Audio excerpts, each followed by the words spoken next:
ಅಂತ ಅವ್ನಿಗೆ ಹೇಳಿದ್ದು ನಾವು ಹೊರಗಿಂದ ನೋಡಿ ಹೋಗ್ತೇನೆ ನೀನು ಹೋಗಂತ. ಅವರು ಕೆಲವರು ಹಾಗೇನೆ ಅವ್ರದ್ದು ಏನು ಮಾಡೋದು.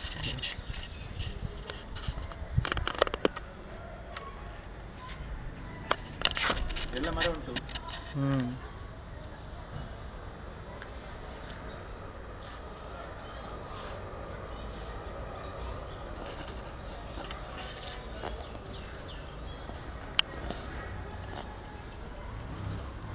ಊಟ ಮಾಡಿದ್ರೆ ನೀವು ಪಕ್ಕ? ಹಾಂ, ಪಕ್ಕ ಊಟ ಮಾಡಿದೆ ಅವ್ರ ಜೊತೆ. ಅಲ್ಲಿ ಊಟ ಮಾಡಿ ಹೋಟ್ಲಲ್ಲಿ, ಅದಾದಮೇಲೆ ಅವರೇ ಅಲ್ಲಿಗೆ ಯಾರೋ ಬೇರೆಯವ್ರು ಬಂದರು. ಬಂದ ಮೇಲೆ ಅವರು ಅವರೊಟ್ಟಿಗೆ ಹೋದರು. ಹಾಂ, ಅವರು ಹೀಗೆ ಅವಳಿಗೆ ಬೇರೆ ನೋಡ್ಲಿಕ್ಕೆ ಉಂಟು ಕಾಣ್ತದೆ. ಅಲ್ಲದು ನೋಡಲಿ, ಆದರೆ ಅಟ್ಲೀಸ್ಟ್ ಅವರು ನಾನು ನೆಕ್ಸ್ಟ್ ಟೈಮ್ ಅವ್ರಿಗೆ ಹೇಳ್ತೇನೆ. ಆ್ಯಕ್ಚುಲಿ ಒಬ್ಬರು ಬಂದು ನೋಡಿ ಮತ್ತೆ ಕನ್ಫರ್ಮ್ ಮಾಡಿ ತಾಯಿ ತಂದೆಯವರನ್ನು ತಗೊಬರ್ಬೇಕು. ಇಲ್ಲ ಹಾಗೆಂತೆಲ್ಲ ಅವರು ಒಂದೇ ಇಲ್ಲಿ ಮಾಡ್ತಾರಲ್ಲ ಫಟಾಫ್.